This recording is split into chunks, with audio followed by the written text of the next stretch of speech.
We tend to want to answer the question. We've done our research, we've done our homework, we know what we're talking about, and we end up sort of explaining. And you've got to resist the urge to share what you know. You've got to resist the urge to be like, look, believe me, I am credible. It's like, no, just sit in the confidence that you are. You're there for a reason. Go back to the outcome that you want, address the question, and then bring it back to what you're looking for.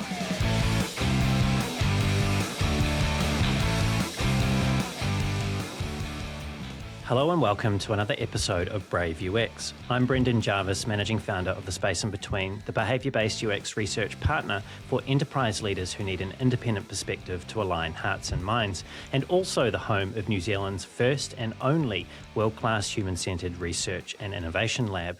You can find out more about me and what we do at thespaceinbetween.co.nz. Here on Brave UX, though, it's my job to help you to keep on top of the latest thinking and important issues affecting the field of design. I do that by unpacking the stories, learnings, and expert advice of a diverse range of world-class leaders. My guest today is Vidya Dinamani. Vidya is the co-founder of Product Rebels, a company that has provided world-class and hands-on product management coaching by tenured product management executives to over 1,200 product leaders and founders. She is also the founding partner of Ad Astra Ventures, a specialist early-stage venture investment firm and accelerator that helps female founders to get funded. Before founding Product Rebels, Vidya was the VP of Innovation and Design at Mitchell International, where she established and grew a team that was focused on new growth products and the development of an innovation framework, metrics, and processes. Vidya also spent a little over a decade at Intuit, where her last role was as the Director of Product and Customer Experience Development for TurboTax. She holds 9 US software patents, as a member of both Group Solvers and Sash Group's Board of Directors, a limited partner of the Nathri Futures Fund, a mentor for Techstars and Growth Mentor, and the founder and lead organizer of Product Tank San Diego. Vidya is also a fellow podcast host where, alongside her Product Rebel co-founder Heather Samarin, she talks to battle-hardened product leaders about building phenomenal products on, wait for it, the Product Rebels podcast. And now she's here with me for this conversation on Brave UX. Vidya, a very warm welcome to the show. Gosh, what a lovely welcome. Thank you so much for having me, Brendan. It's lovely to have you here. And it was so lovely when I was preparing for today to listen to your Kiwi accent and feel completely at home with all the things that I watched of yours in the past. And we were talking a little earlier before we hit record how we're both from Wellington and how you'd left Wellington some time ago now. You've lived in the States for quite a while. But I was curious to take your mind back to your time in Wellington growing up and ask you, what is one of the memories, the main memory that stands out the most for you from your time in New Zealand in Wellington? You mean apart from being blown over every single day? Yes, it is a very windy city, isn't it? No, I love Wellington. And you're right, we were just trading sort of some nostalgic memories. It's so beautiful. Best little city in the entire world. Can't wait to get back there. I think formative memory, because I went to Victoria University and I also had my first 2 jobs in Wellington. And I think of it now, can I go back often, as just being this really innovative city. I feel like, New Zealand as a whole, and you know this, Brendan, it's very much we can do this, you roll your sleeves up and you just get to it. And I've been doing a little bit of work, a little bit of help with some early stage companies, and I see that same attitude. And I feel like that's what I remember, that sense of, we may be really small, we may be really far away from everything, but when I moved from Wellington to the States, I felt like I really just, was right there. I had all the tools and tips because we really are. And I really felt that sense of we could do anything. And that is something that I think is absolutely true many, many decades later. And I am not going to talk about how many decades later.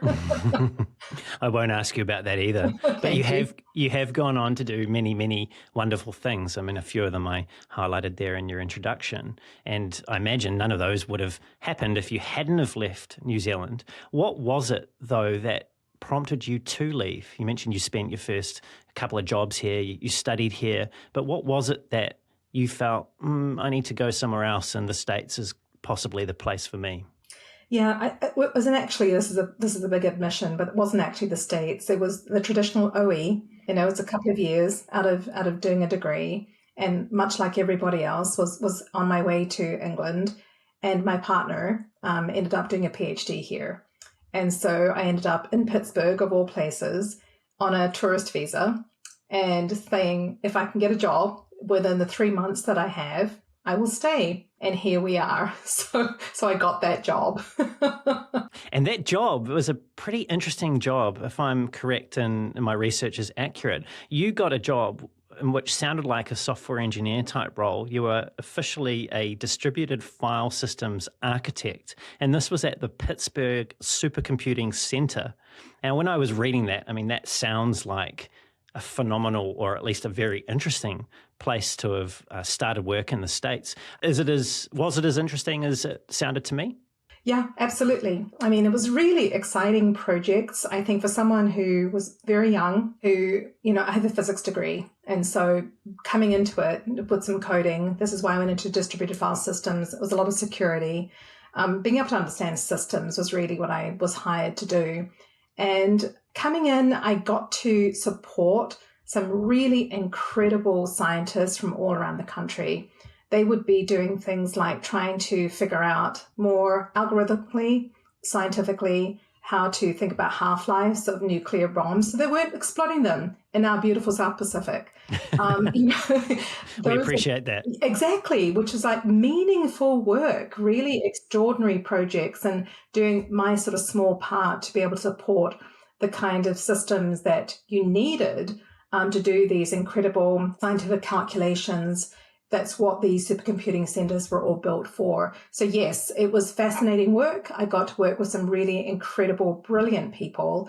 Bottom of the totem pole, but just got exposed to some really amazing thinkers. I want to come back to your time studying physics, because this is something else that really stood out to me about you.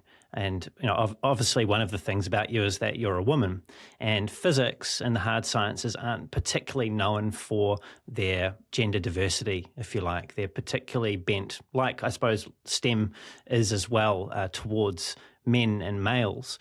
What was it like as a female in those lecture theatres back in Victoria University in Wellington studying physics? Lonely. There was 3 of us that did physics. My best friend, who is now back in Wellington, actually from back then, she and I, with one other, were pretty much the only ones doing physics back then. And so, there were small classes to begin with. When you get to your 3rd year, there's about 12 to 15 people anyway. So the early stages of hundreds of people in your Math 101 and so forth quickly narrows down. So the ratio isn't as extraordinary, but we all went to do very, very different things. And I think one of the things I did that's probably quite formative and maybe doesn't come out in the research was that I went into student politics. And again, this was with my friend who is now back in Wellington. And so being a voice, I think if I just done physics and I'd just done STEM, I think it would have been quite difficult. I think you really are not trained to have sort of a strong voice. You're not trained. I think this is probably one of the things I think is the hardest about the education that I experienced, and I think New Zealanders experienced, is we're not really taught to question. We're not really taught to challenge. And having had children and seeing them growing up in the American system, I think that's quite different. It's the biggest, I think, contrast to the way that we were taught. I believe that's very different now, but if I think about the way that I was brought up. And so to your question about being in STEM and being a woman in physics, without having the voice outside in student politics and wanting to change the world, I think it would have been very, very difficult. But I had this voice elsewhere, which allowed me to be able to speak up for myself back then. And I think that really was quite formative for the rest of my career. It's interesting to hear that you were a student politician. I'm imagining that was on VUSA. the It Students' was Association? Student Association. Yep, we were nominated to be the education officers. Yeah. Right. Well, I was the activities officer on VUSA at some point as well, so we share that in common. Woohoo. And thinking about your decision to, I don't know if this is quite the right framing, to find or perhaps express your voice through student politics, was this, in retrospect, a conscious decision that you made because you weren't able to find that in physics in the way that you were being educated? Or was this something that, I suppose, was just a happy coincidence that you kind of fell into? Gosh, you're really going deep here, Brendan. I think it goes back to being probably a woman of colour, growing up in Wellington, where there weren't a lot of people who look like me kind of going through university. I went to Wellington Girls, and again, great high school, but was probably not as vocal, still trying to find my voice. And I think going into causes that I believed in was probably a way to be able to speak up. And it was not necessarily speaking up for me, but speaking up for things I believed in, which is a way to get to be vocal. And so I think that was really the path, not so much kind of putting my hand up, because again, we weren't really trained to do that. But there were things that I really were very strongly believed in. There were things around, and I'm totally aging myself now, but back then it was anti-apartheid, and there was lots and lots of movements around and just fair trade and New Zealand's place in that, and things that I strongly believed in, which allowed me to become more vocal. And being education officers and speaking up for our ability to have a voice, to have a student voice, was the things that you felt like you were representing for other people. And that voice and representing for other people is something that you've continued to do in your career. And one of the things that I touched on in your introduction was Ad Astra Ventures. And I understand that back in 2017 or thereabouts, you had a conversation with one of your soon-to-be co-founders, and you both realized something about your personal investment portfolios. What was that? It's really interesting. And I'm going to go back a little bit to answer that question, because I think that investing doesn't necessarily, it's not a sort of a normal next action for a lot of folks who are kind of growing up in corporate. That is, and it certainly wasn't the way that I was brought up. It's not my parents. So I found myself in my last job running innovation. In running innovation, I got connected to the local ecosystem. And as part of that, was put on a steering committee for one of the biggest incubators that we have in San Diego, which is where I live. And I got to learn how to look at early stage companies. And in doing that, because I've got a product background, I've got a engineering background. I work with a lot of great designers, thinking about experience. And so immediately I suddenly realized, well, gosh, I know a lot about how to think about solving really important customer problems. And I know a lot more than I realized about being able to evaluate what good, strong products were and what product market fit meant. And so in doing due diligence, I had to learn the financials, I had to learn some of the other pieces, but I got to learn what good products were. And in this incubator, in the steering committee, we were finding that we weren't putting women through. And the person who we became co-founders, she and I would push, and these were really strong businesses with strong product market fit who weren't making it to even the due diligence stage. And so fundamentally something was broken. And so she and I decided that we wanted to do something about this, because with a good investment thesis, when you've got a clarity around what you're looking for and the business has good fundamentals and you believe in the founder, and that really is the key.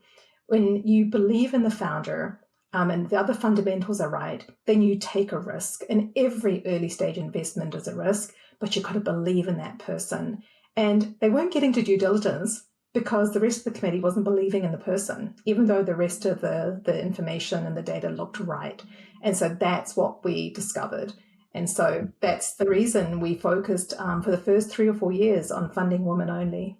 So from that experience, it would be unfair, I imagine, and this is intentionally unfair, but it would be unfair to say that female founders are just not as believable as their male counterparts? I'll take you through a little bit sort of our journey, which is we are trained as women often, and especially as I say founders and early stage founders, to emulate what works. And a lot of the voices and a lot of what companies, especially with like VC funding, there are certain patterns that work. And like every good person who tries to emulate patterns, if you see something that is working, you try to behave that way. And it's not necessarily as authentic. And if you don't see enough other people that look like that, people aren't necessarily going to take the risk. So this is sort of self-perpetuating, right? There's not that many women who are funded, therefore there's not enough of a pattern, therefore they don't get funded, therefore there's not that many people. It just keeps kind of going in a circular fashion. And so one of the things that we realized is it the voice? Is it how they represent themselves? And we looked at both. There's obviously various explicit biases. There's a bunch of implicit biases as well.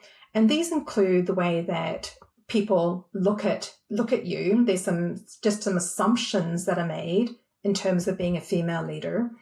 There's some ways that people talk to you. There's some really famous studies. There's one in particular that talks about ways that you have promotion and prevention biases, which I think is one of the fundamental studies that gets talked about very often. And that really is the way that people ask you questions. And boiling it down to sort of one sentence, men tend to get more promotion-focused questions, which means they tend to get asked how big their businesses are going to get grown. Women tend to, and I'm generalizing here, get asked, how are you going to prevent your business from failing? So you get asked failure prevention questions. Now, if you think about this, if someone asks you a whole bunch of like, how big is your business going to be? And someone else gets asked, how are you going to stop all these terrible things from happening? Clearly, the person who talks about like how wonderful and how much of a unicorn their business is going to be tends to be the one that gets funded more. And that's how the math plays out. So there's those pieces. And then there's self-talk in terms of implicit biases too, which is again, sort of right from the social impact and so forth. So we put all of that together in some research, and we've taken about 150 women through various types of boot camps, helping them understand what these different implicit biases are, and then really helping them think through, like, how do they want to respond to it? Because there isn't a set playbook. It really is being able to recognize behavior and then being able to respond to it. So that's really the work that we've been doing for a while now. If there was some lesson or applicable practical advice or suggestion that you could give to, perhaps it's people, females, for example, working in product leadership roles or design leadership roles that may be experiencing something similar to that lack of promotion focus on, say, the initiatives that they're trying to lead at work, whether it's just to get some internal buy-in to go down a certain direction. I know there's a lot of nuance and you can't speak to every aspect of what everyone listening could possibly experience, but what is there that you've seen that can make a big difference in the way that these female leaders can increase their chances of being successful in achieving the objective that they're seeking? Yeah, gosh, we could talk about this for hours, but I'll try to boil it down to one thing that I think can work for pretty much everybody as a way to start. And that is, if you are clear on what outcome you want, because I think a lot of the time when you come into a session, a meeting, whether it's a one-on-one or whether it's a presentation, sometimes it can feel like the air is taken out and things are done to you, like whether it's the questions that are being asked of you, whether it's a direction that you're being pulled in.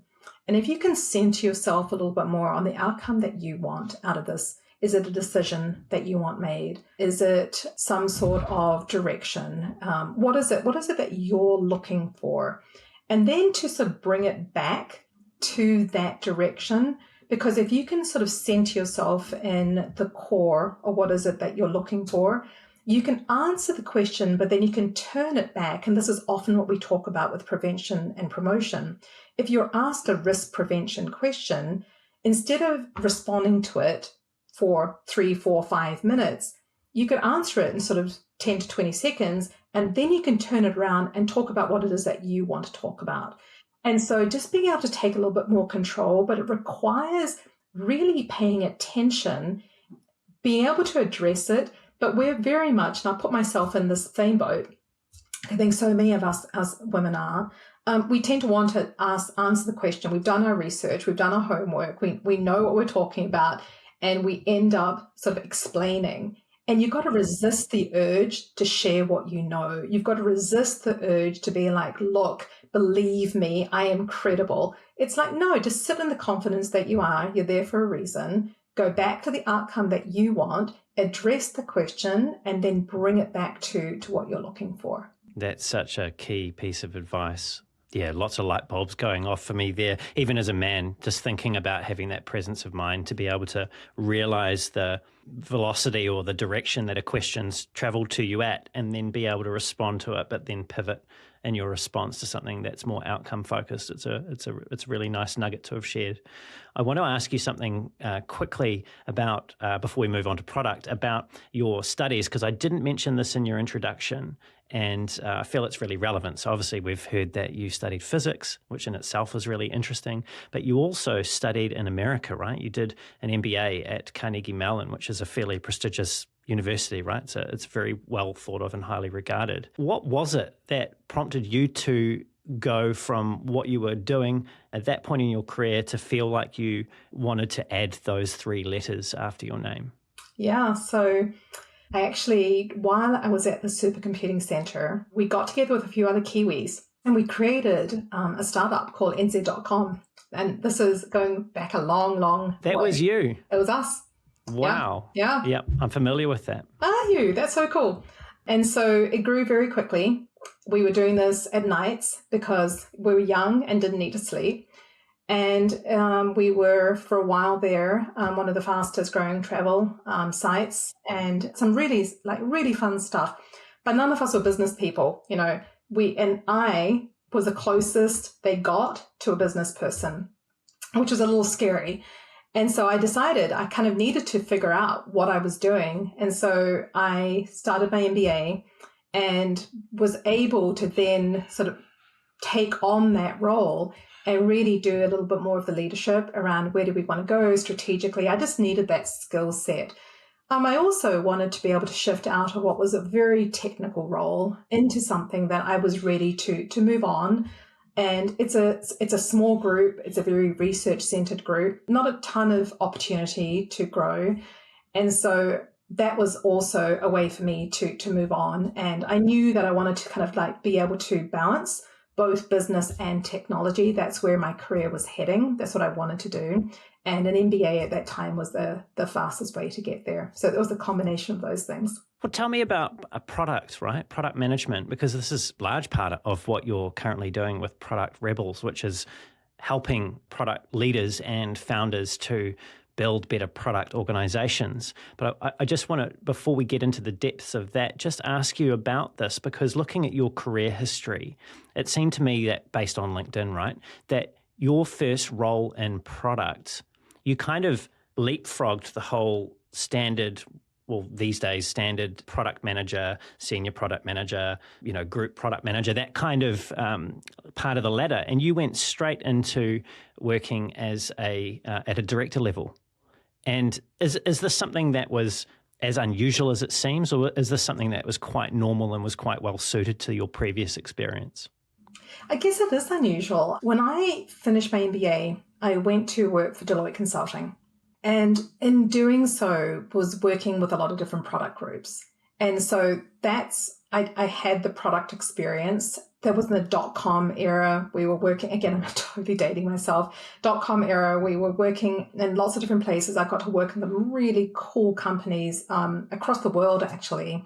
And so when I came into it, I joined the strategy group.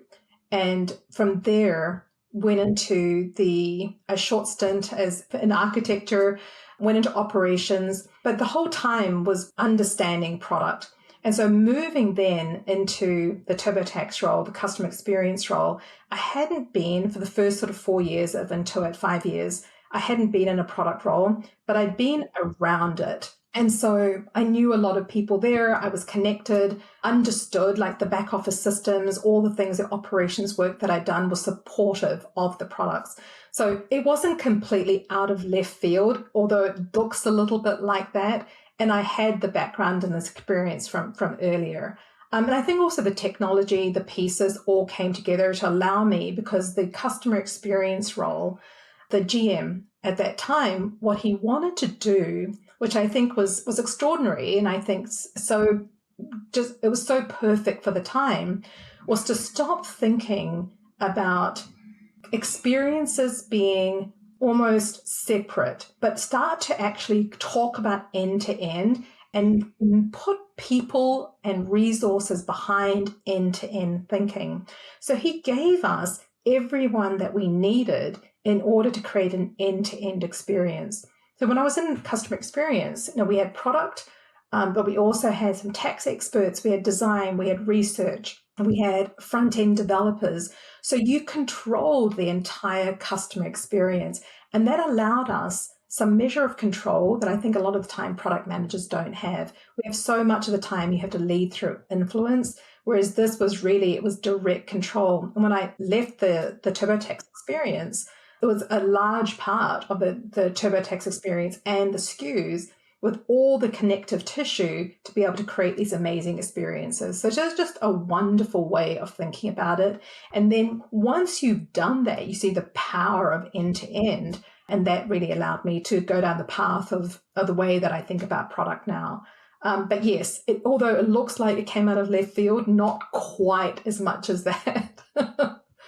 Well, you know that GM that you mentioned when you're at TurboTax and the way in which they sounded like paved the path for you to actualize the end-to-end view of the experience. Just how important is that, generally speaking, for product organizations, product leaders, to have an executive or a senior leader that does that to enable them to realize the full potential of what they have heard they can achieve?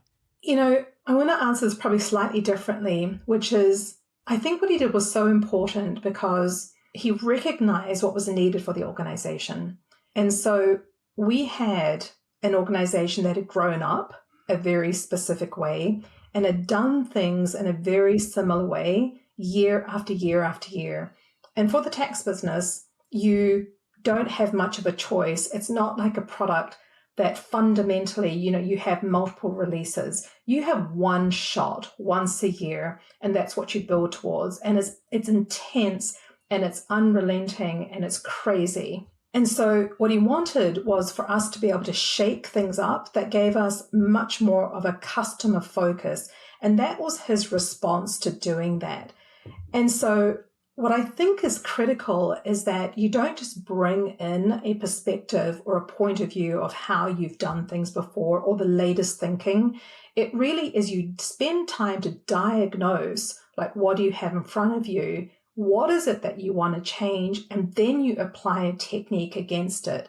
Now, in this case, that end-to-end perspective, changing the organization, shook things up dramatically, and it fundamentally changed things, like, I think, forever. But just as much so, because we work with so many different types of organizations, I would say that would have been completely the wrong thing to do for other organizations that we work with. And so for us, partnering with product leaders and being able to say, like, what is it? What's going on? Where are the issues? And then how do we empower our product teams to be able to do the right thing? And that can come through multiple different ways. There's a lot in what you've just said there. I want to tie back where my head's going to the Intuit example that you gave. It seems like the GM enabled you to take the right kind of risks, because you're talking about one single release, right, per year. You're talking about a line of software, tax, where there's zero room for getting things wrong. It has huge consequences if you do. That way of framing, I think you used the word diagnosis. Mm-hmm. How is that something that you can bring in as an external to an existing product org? How do you bring to bear that kind of perspective? What sorts of approach or tools or things do you use to help them to decide where is best to focus their efforts on designing or redesigning their product org? Yeah, I love that question, partly because we have a really specific point of view on this. And one of them is a lot of the time we take a look at competencies and we take a look at like, what's the skill set? Like, what do people actually, what do they know?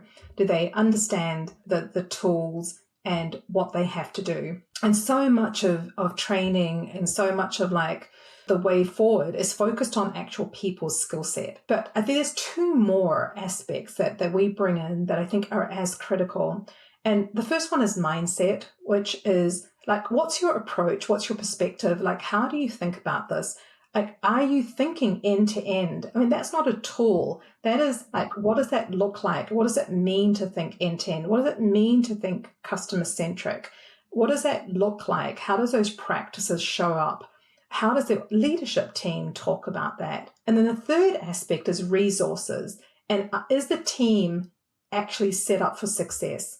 And so what I mean by this is you can talk about customer centricity, but then you don't have any research methodology, you don't have teams, and I'm sure from a design perspective, you see this all the time. It's like, it's one thing to sort of talk the talk, but it's like, what are you doing to actually support this? Do you have customer advisory boards in place? Does a team sort of actually kind of fund this work?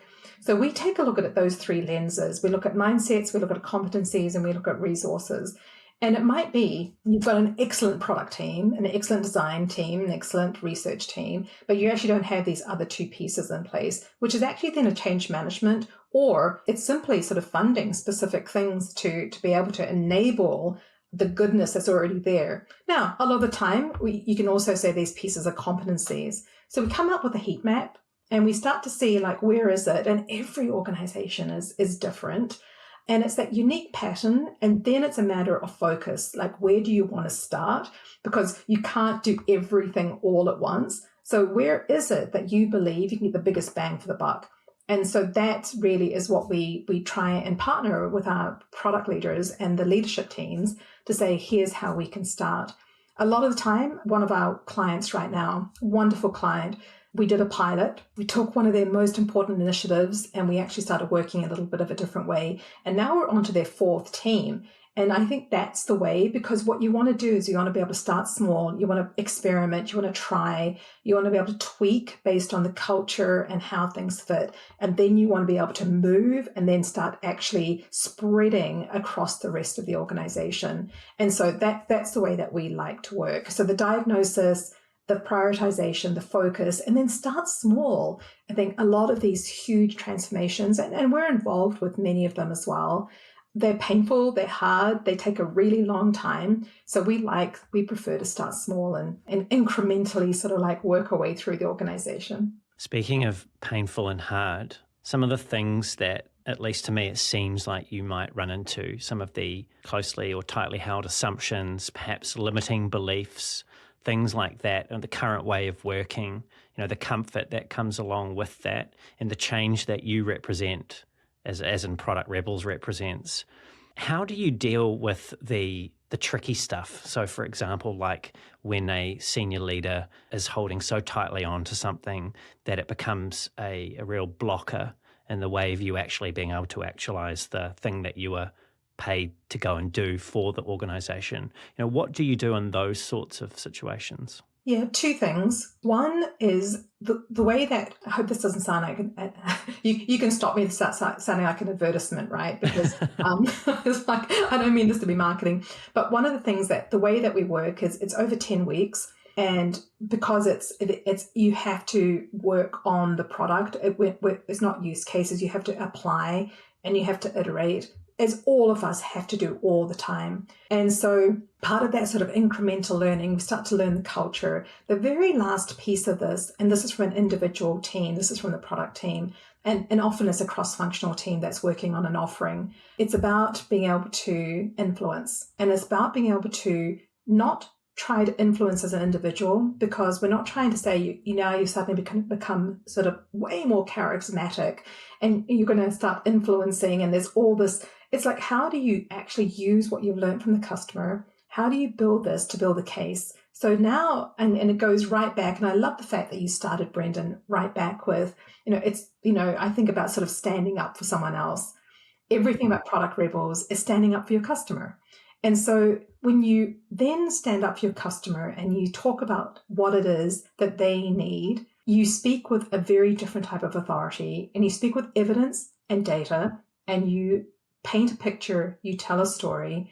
And so that's what we end with. We've installed all these skills to allow you to do that. That's one piece of it. The other half is, you're right, you could do all of that and you could still have someone who's quite entrenched. And when we recognize that, we actually ask for a leadership workshop, because leaders need a way to speak differently to their teams. They actually have to be trained to be like, how do you ask the right questions? How do you respond? How do you, as a leader, actually meet them halfway, meet your teams? And when we recognize that that's not happening, we have to ask for that. And so the way that we go through there is we talk about leaders. We say, this is your new role. This is your teams are going, we've trained your teams to think and work differently. We need you to think and work differently.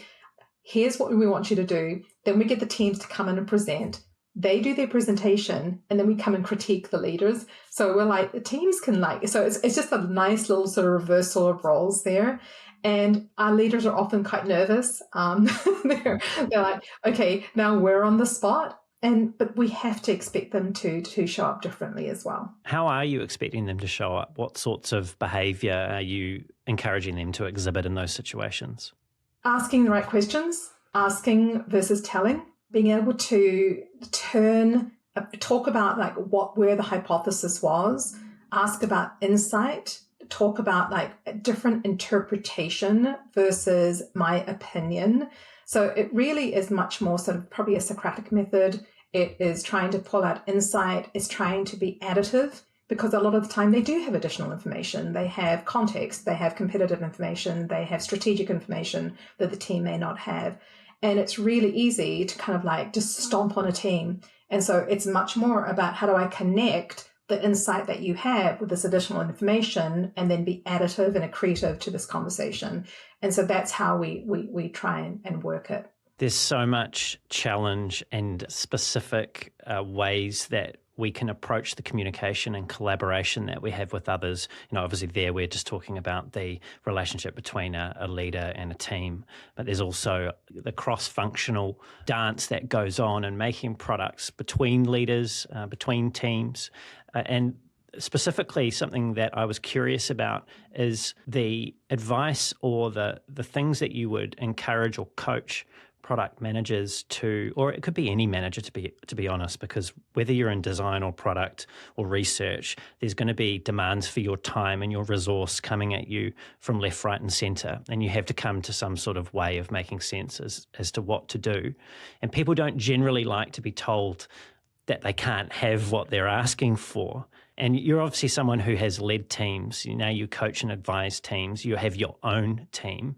How do the best product managers, or perhaps speaking more broadly, the best managers or leaders, how do they handle those demands? How do they make sense of them? And how do they, probably most importantly, how do they ensure that the person who's requesting the thing that they can't give them, how do they ensure that they leave without their noses being out of joint? Yeah, that's such a great question. You're right. It's absolutely the most common, because whether it comes from, a really I am absolutely also trying to make this right thing happen from a customer, all the way to they're angry, they're frustrated. They, are not being able to do what they need to do because this particular work that you're responsible for, you're getting in the way of that. I mean, it's coming most of the time. Our product teams have every flavor of all of that.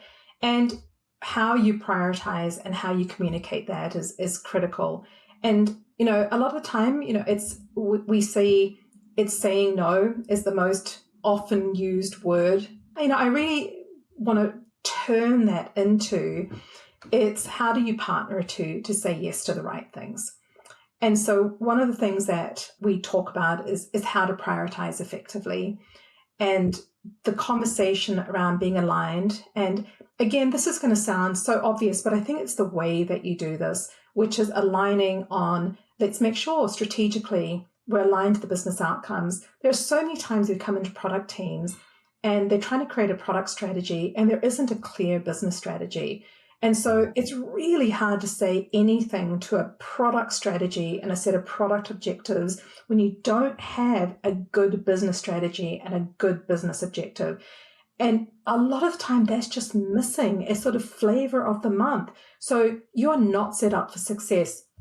So in that case, you have to then take the step of putting together what you believe is the best or the most, put a stake in the ground for what you believe the business strategy to be, and then align it. So you're constantly connecting dots. When you're being asked to do the first set then is the business objectives and business strategy. Then it's customer strategy and customer objectives. Like, what are we trying to do? We have a prioritization matrix. We have sort of 5 to 7 areas. We work with our teams to establish what those could be. We work with our leadership team to weight them based on what's most important. They revisit all the time. It might be retention, it might be growth, it might be revenue, whatever that looks like for this quarter even.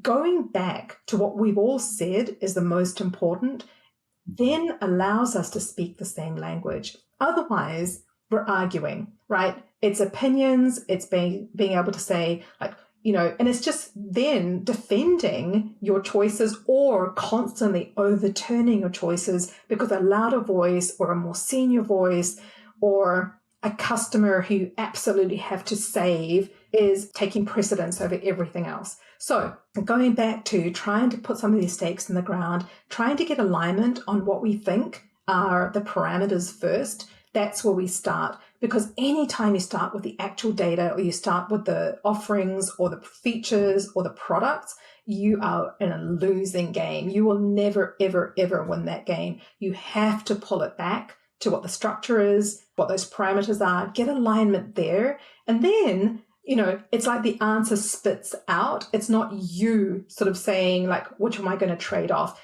Even a trade-off question is really difficult. So we always go back to, hey, let's talk about what's important.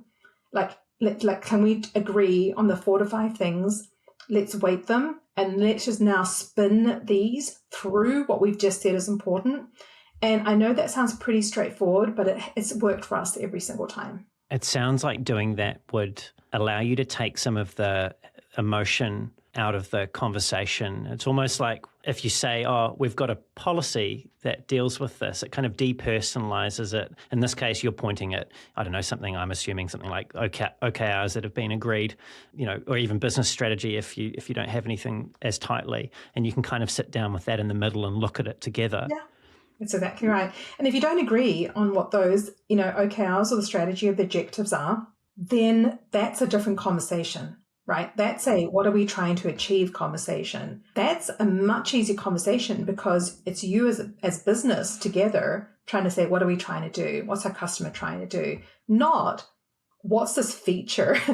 Or should we do A or B? Because we could argue till the cows come home. It's not going to change anything. In that case where there is a disconnect between, say engineering and product at that high level, like when you've got conflicting and competing OKRs and you've got someone that's in a middle to senior product leadership role but isn't the executive, is this symptomatic of a failure of executive leadership when they're in that situation and they have to kind of fight their way through the fog? I think it's hard. A lot of the time I think our leaders kind of get into these positions where I find they're not given clarity and line of sight to their own OKRs that they're laddering up to. And so a lot of the time they're put into these really impossible situations and they are trying to direct their teams against metrics that they're being held accountable for. They are trying to then work with a team that's got their own metrics and we haven't connected the dots at the next layer up.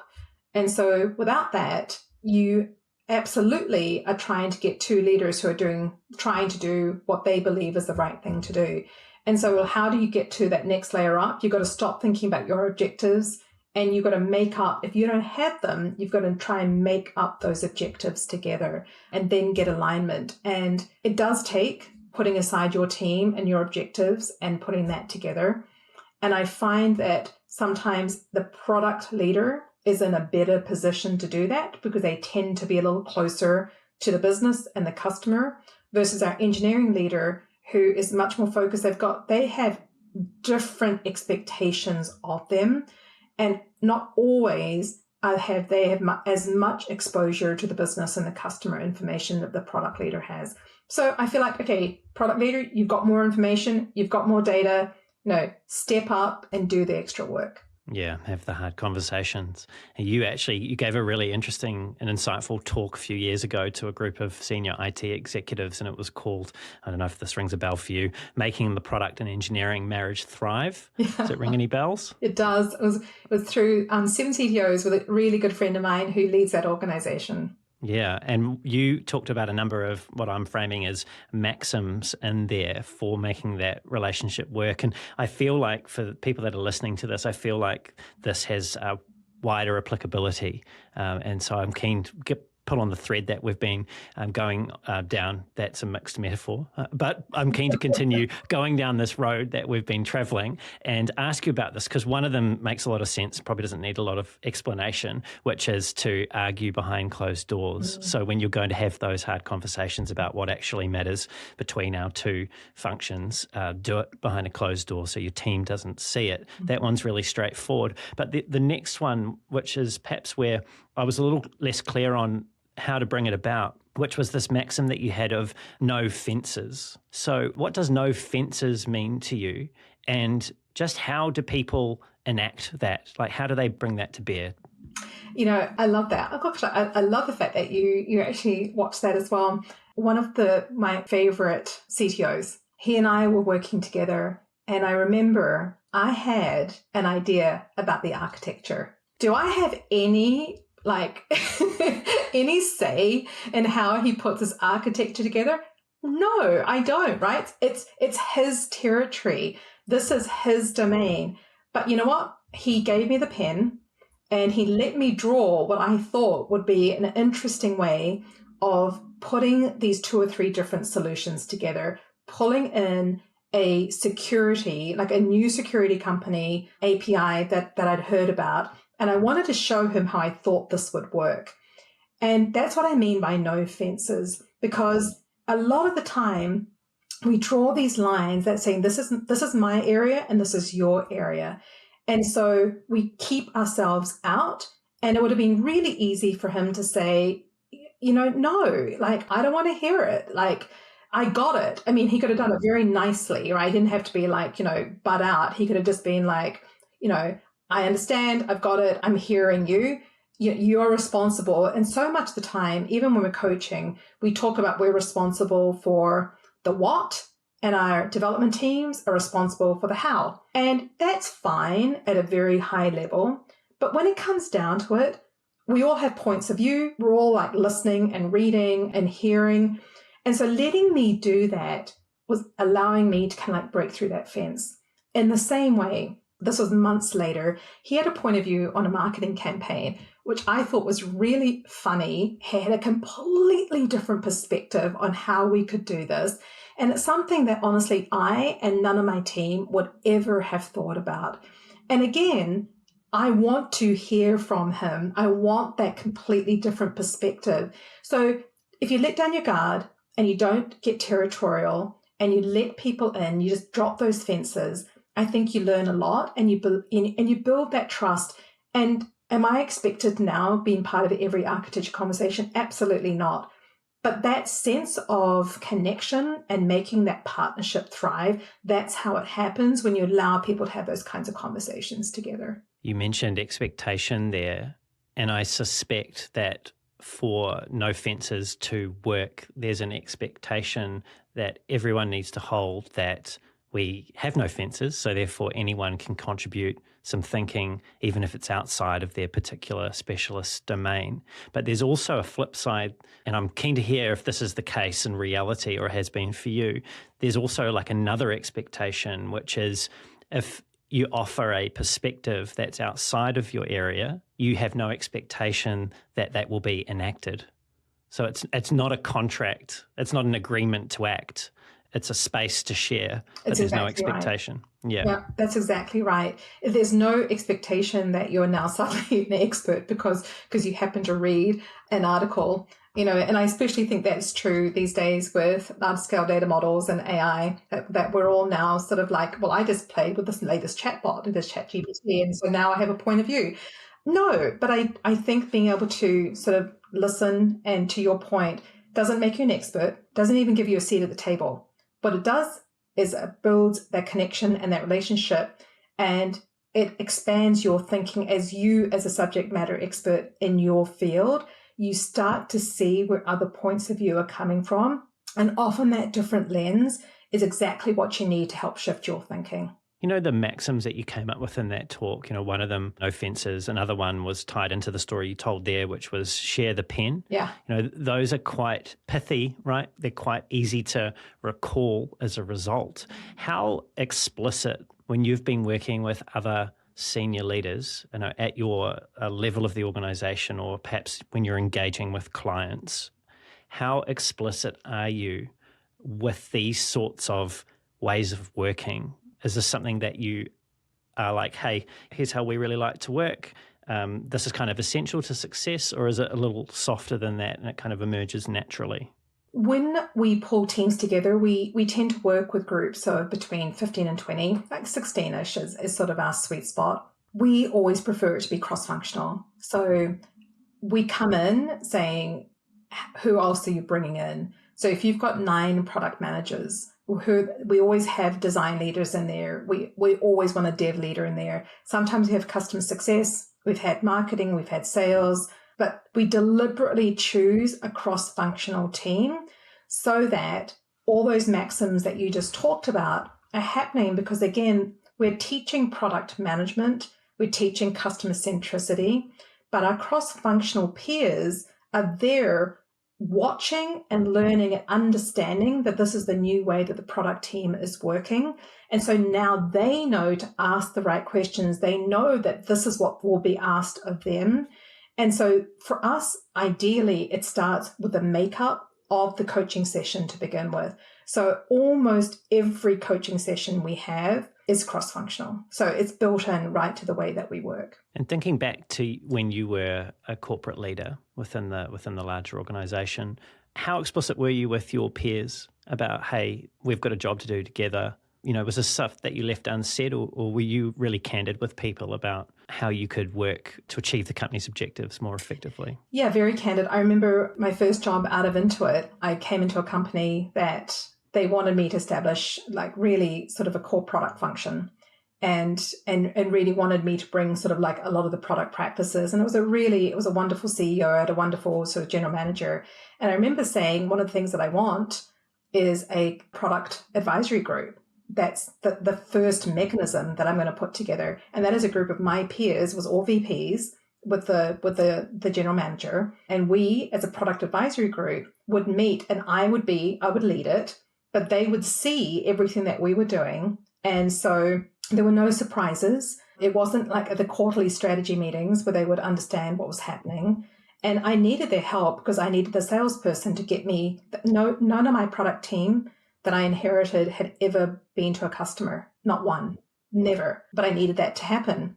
I needed my product managers to sit with the customer success. They would plug in and listen to customer calls. There were compliance people that I needed to be embedded. And so all of this happened because right from the beginning, I was like, I can't do this alone. And so that group, which hadn't existed before, was the first time. And then they all saw what the product strategy was going to be before it was ever presented outside to customers, presented to the CEO. And so it just created the sense of trust. So no, I had to be really explicit about it.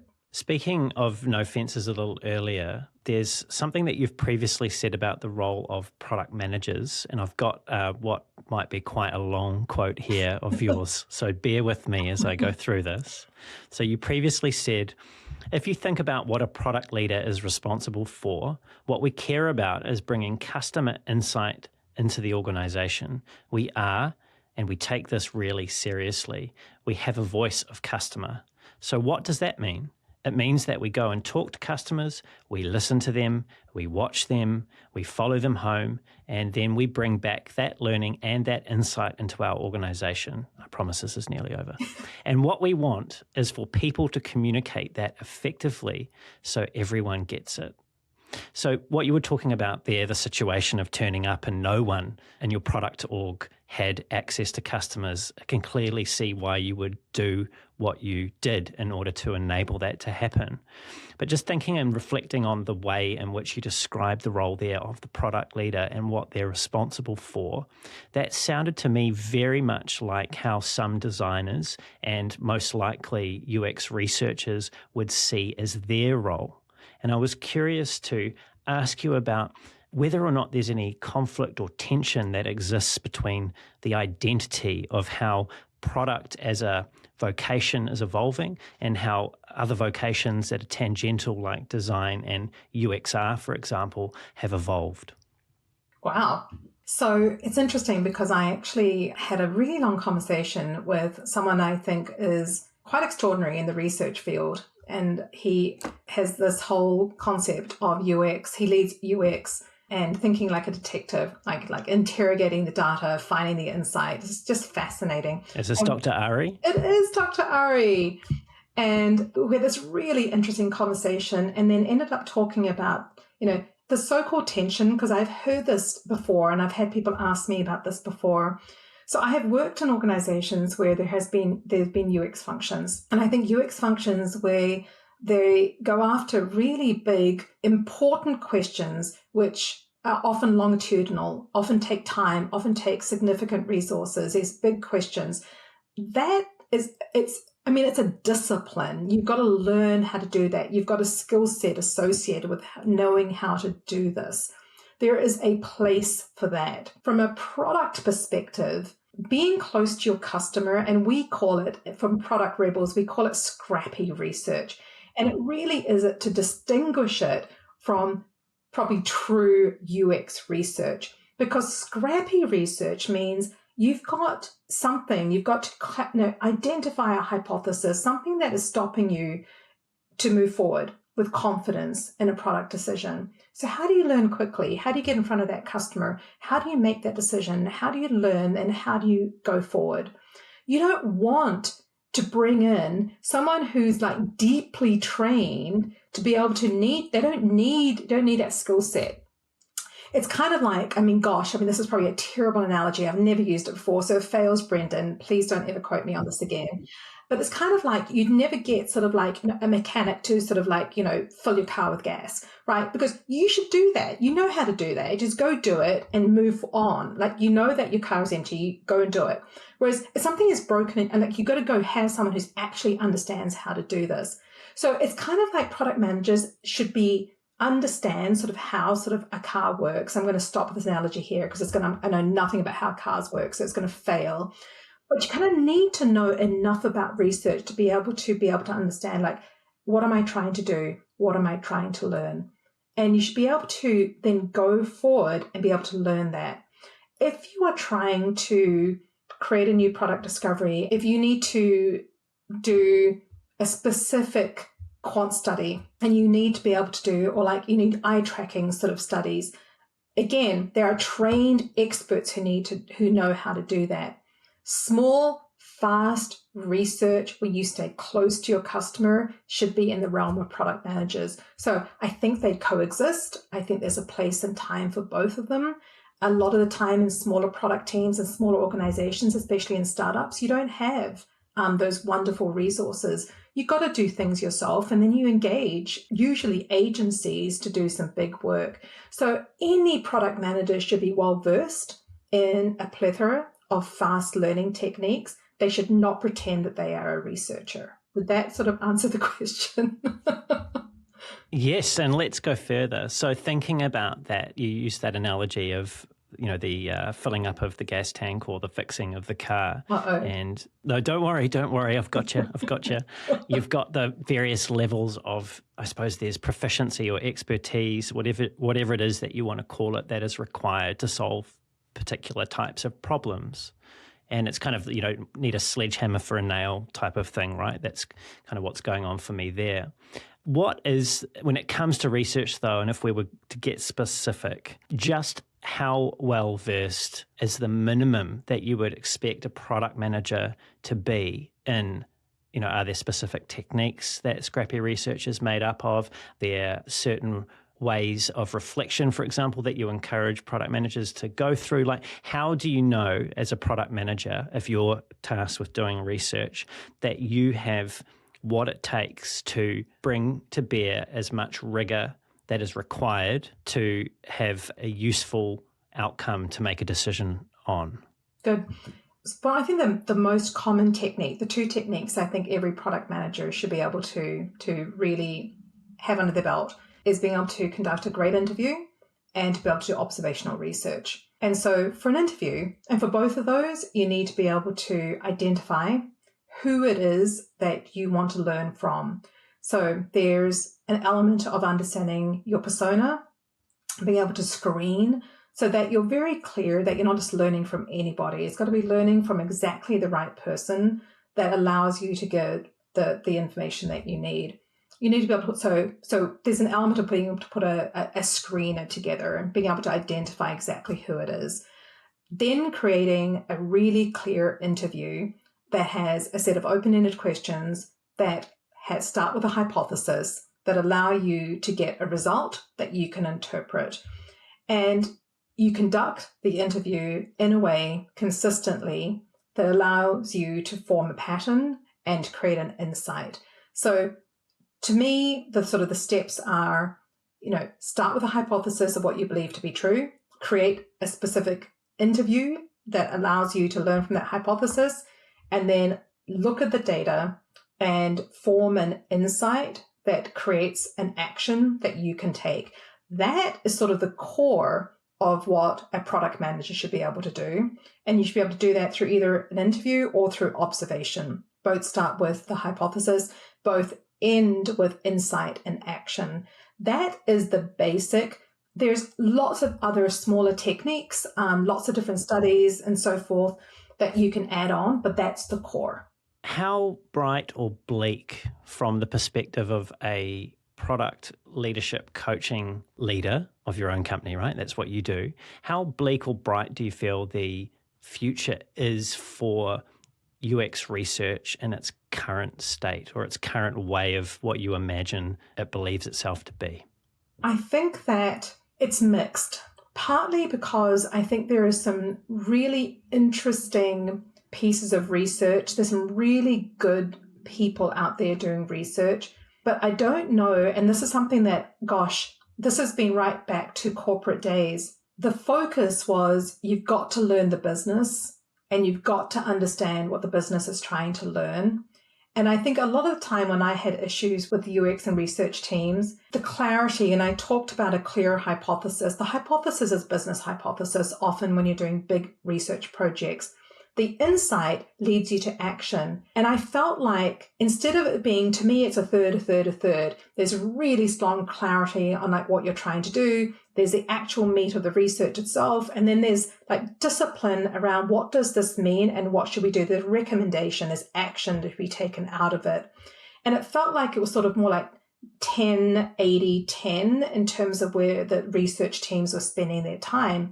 And that was just off. And that's where the credibility fell off.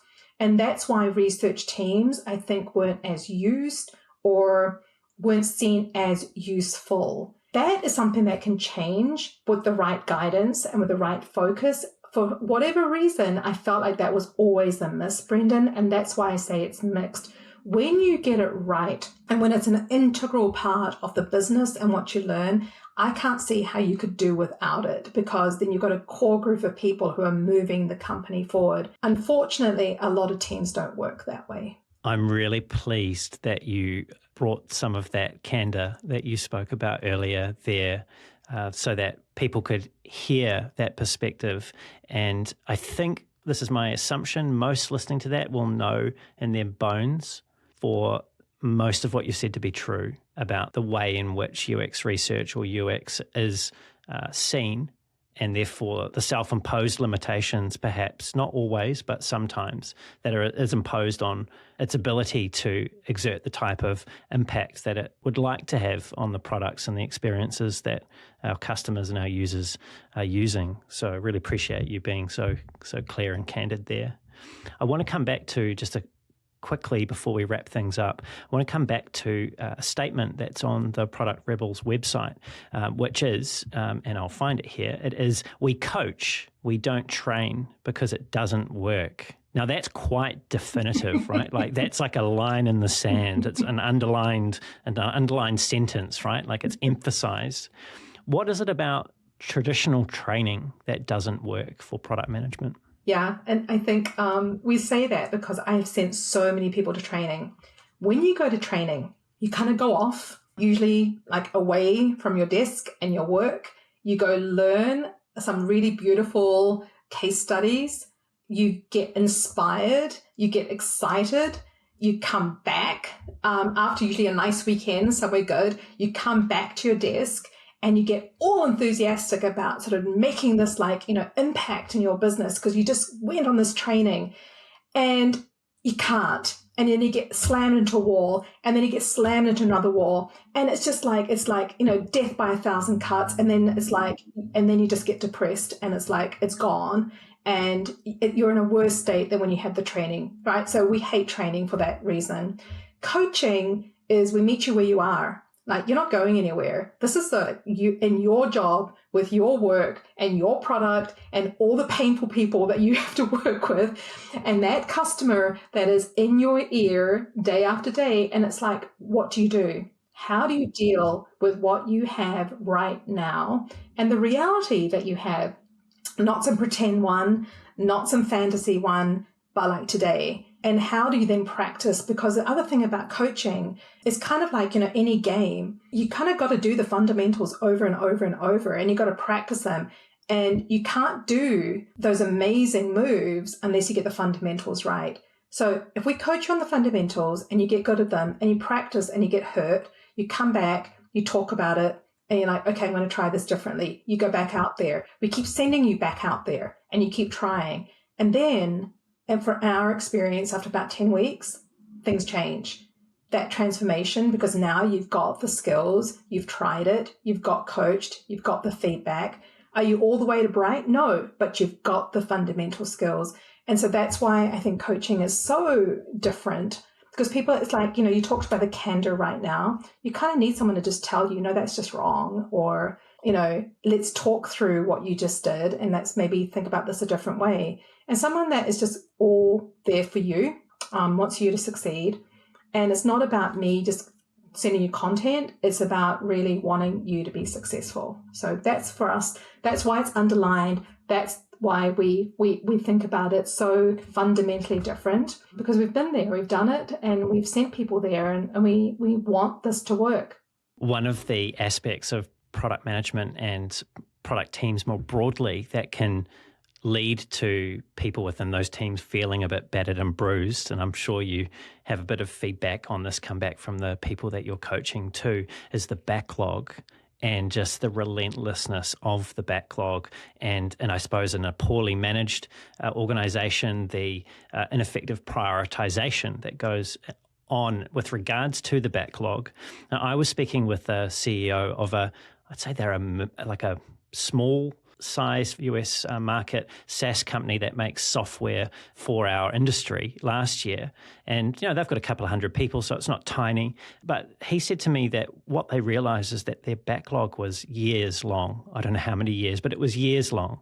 And the effort that would be required to actually deliver what was involved on it was just never going to happen. And so what they decided to do was just to delete it. I love it. And start again. Yeah. So I was wondering, have you heard of similar situations? Do you have any sort of therapy that you can offer people listening if they're being crushed by their backlog? That's a wonderful drastic step. I think that's very brave and not many people would do that. I would say what you could do is realistically, if your throughput is, say it's 10 to 20 in terms of your backlog, and you've got a backlog of 1,000, just delete 900.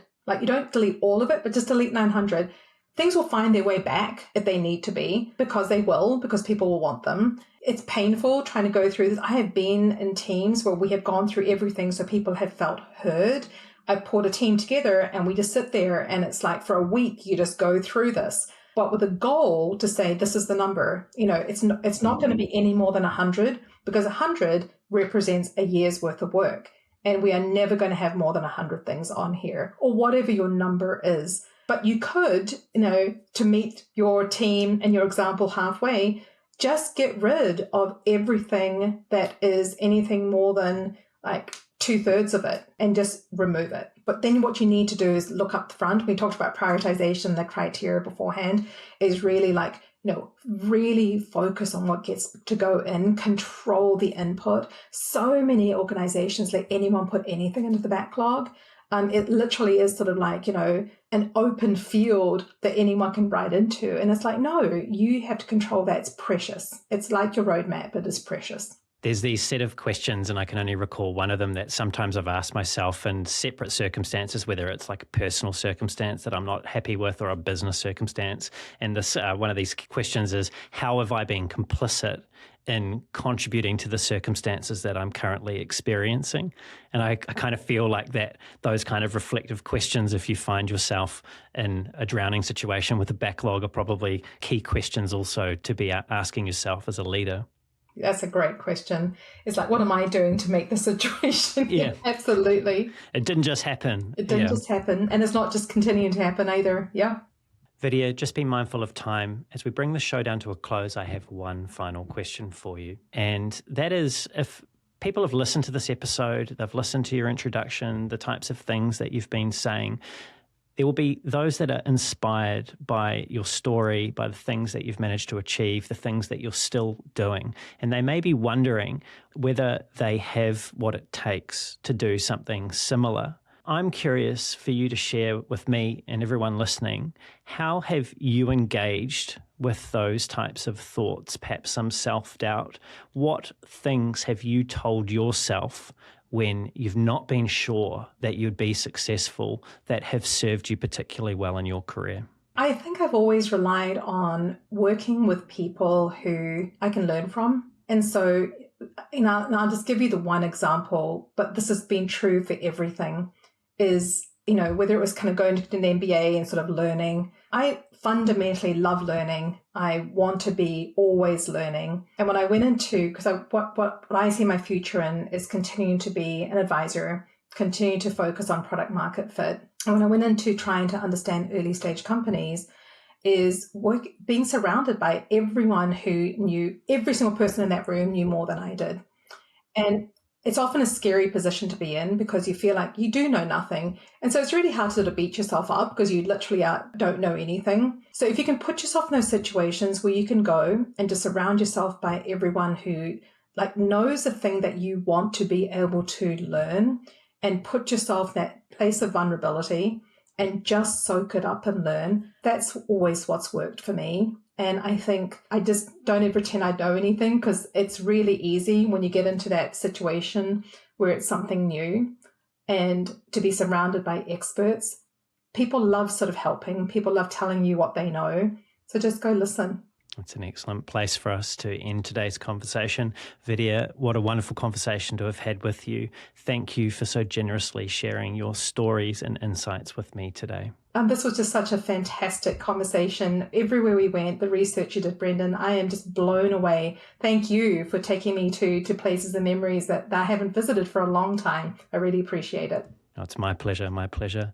Vidya, if people want to follow you, want to find out more about Product Rebels and what you offer, what's the best way for them to do that? LinkedIn is probably the best way. We have a group on LinkedIn, and you can certainly connect. And I would love to, everything I do tends to show up on LinkedIn in some way. Great. Thanks, Vidya. And to everyone that's tuned in, it's been great having you here with us as well. Everything that we've covered will be in the show notes, and in particular on YouTube, those are chaptered, so you can hop around to the parts of the conversation that you found most interesting.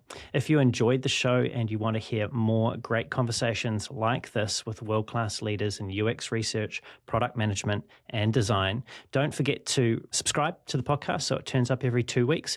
Leave a review if you've really enjoyed what you've heard, and share that with other people that may be considering listening. And also pass the podcast along perhaps just to one other person who you feel would get value from these conversations at depth. If you want to reach out to me, you can find me on LinkedIn, just search for Brendan Jarvis, or you can find a link to my profile at the bottom of the show notes, or head on over to my website, which is thespaceinbetween.co.nz. That's thespaceinbetween.co.nz. And until next time, keep being brave.